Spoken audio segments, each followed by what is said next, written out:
Hello, homeschool homies. Today I am going to show you about this love project I have been working on, a Challenge Bee daily schedule for your student to help break down the task this year that they have to do. And so I'm really excited to jump into that. But if we haven't met before, hi, my name is Erica Lynn and I am a homeschooling mom. I have 4 kids and I have been teaching them for over 10 years now.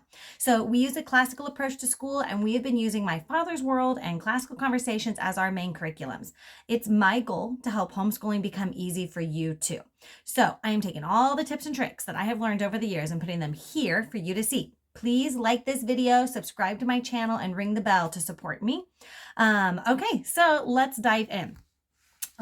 First of all, let me say, I'm sure there are other daily lesson plans for Challenge Bee out there. So this is kind of an idea of what mine looks like. Each week is on a separate page. And so then you come to the next week and it's on its own page.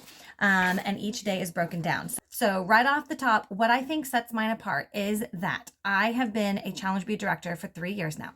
So I know exactly what we're doing and why we're doing it. I've been able to connect all those dots as I've been the lead learner over the last few years and have figured out what's most important, like what's the critical components here for each strand. As well, I have taken 2, not just 1, 2 of my own kids through the Challenge Bee program under my direction.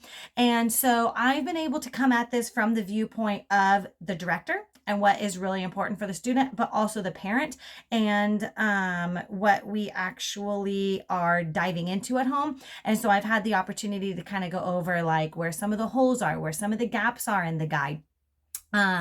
For example, second semester, you're writing short stories. Well, the guide does not tell you when to write portions of your story. It just says, begin writing your story. And then it doesn't say anything else until it says your story's due this week.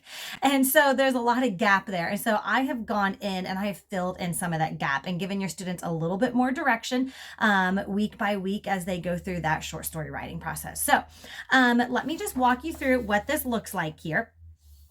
Each strand has a different color, and then you have space at the bottom for extra strands. So if you have an extra thing that your student is doing, or if you want to put like chores or like exercise on there, you can tailor that and add it in. I do have it divided out by semester and week at the top of each one. And then each strand is going to follow the same color all year long so that it's in the same order for you.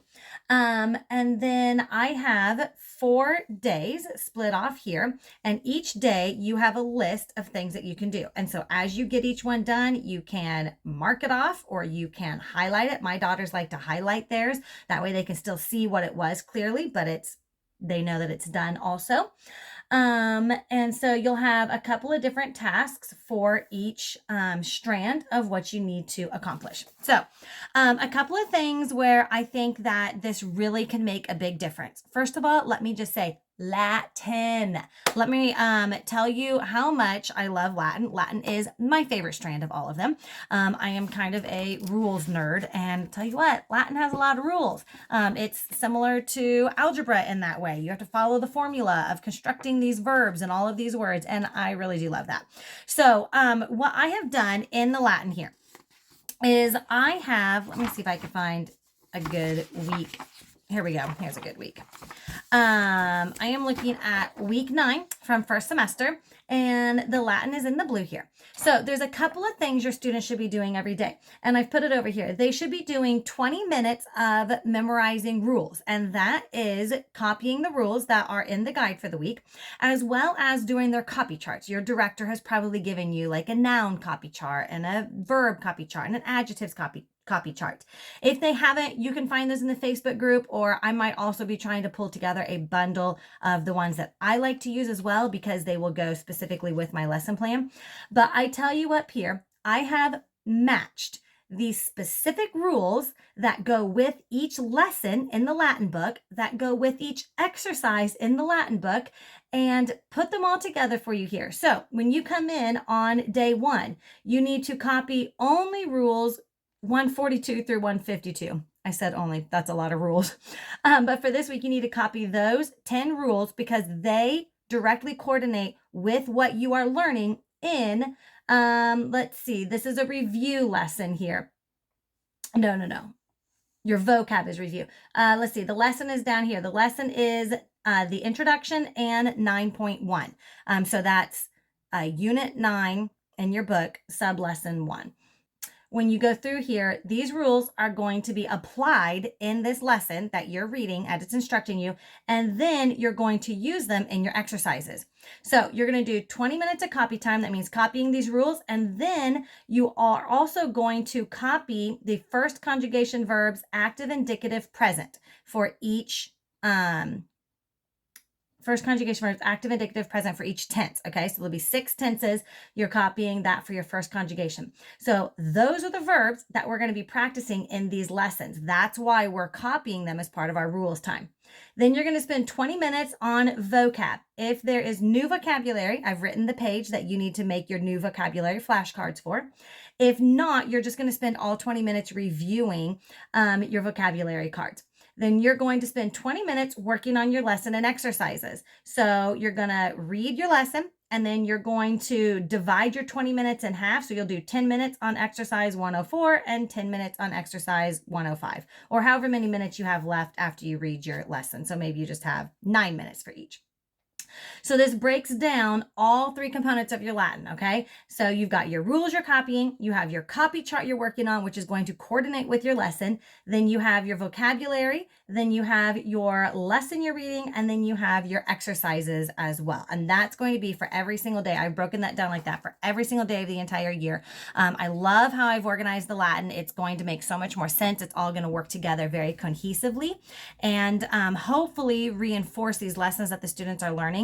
And let me just put a little plug here. Don't give up on Latin. It's amazing. And the way Henley teaches it is very profound. I took 5 years of French in high school and could barely write a paragraph when I graduated, which may be, more saying about my study habits. But I'm telling you what, in 1 year of studying Henley Latin, I understand more about French and Latin than I did in the 5 years I took about French, because the way that Henley covers the material is very orderly and concise.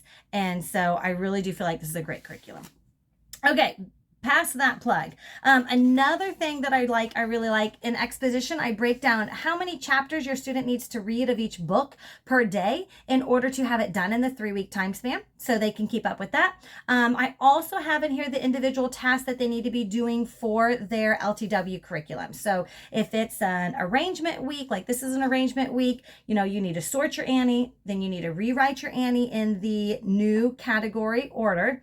Then you need to pick your side in your proof. You need to fill out your order of development, and then you need to do your keyword outline. So we've got all of that broken down so that you can make sure your student is completing the LTW curriculum and not skipping over any steps. I know that's been a big asset to parents. The other thing that I want to say that is really special is for second semester, second semester, like I said earlier, the short stories, they do not specify. Let's see, it's week 9. They say begin writing your short story, and they don't say another word about it until week 15. They say week 14. They say turn in your short story. And so I have broken this down a little bit and divided it into 5 chunks and told the students what to tackle each week as they are working on their short stories, to give them a little bit more instruction and guideline on that. And that has seemed to help my students focus and not feel overwhelmed in that process. Finally, there's some gold in here when it comes to mock trial. There is a billion tasks to do in your guide for mock trial. And so what I have done, they give the students a ton of work to do every week. What I have done is not only have I divided these out between days, but I have ordered the tasks to make their work easier. Okay. So, this is week 9, again, of second semester. They're supposed to read several sections, do some keyword outlines, and make an Annie chart. So what I have done in here is I've said, read section 4 and section 2 on the first day. Then on day 2, following the model from Essentials, we're going to go back and read a new section in section 4, and then you're going to create a keyword outline from that section that you've read today. Then we're going to go back the next day. You're going to rewrite the section from your keyword outline the day before, not looking at the original. And then finally, you're going to use that same section to make an AMI chart to use for class discussion on what you should be using in your actual mock trial that you all perform. So there's a lot going on here. And when it comes to mock trial, the order of the tasks can really matter. It can really lighten the student's workload. And that's what I want them to, I want to save them the headache of having to go through there and organize it, because there's a lot that they're covering in mock trial. And I don't feel like their time is best used by writing their own schedule and sorting through all of that information. Honestly, if they were to do mock trial effectively, they could spend 20 to 30 hours a week just doing mock trial homework. There is a ton in there. So I try to lighten the load for them in that area specifically. And so they can just go in, they can follow the task in the order I've given it to them. I've already thought it through. It helps to make the workload make more sense. One task builds on the next, builds on the next, builds on the next. So when they get to the end of the week, their last tasks are easier because they've already done the work of the first tasks.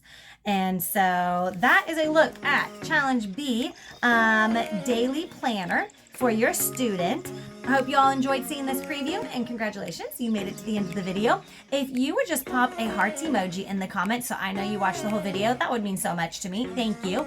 And finally, if you liked this video about the planner, you should check out this video that I made about the LTW curriculum and how to teach that to your student and use it most effectively.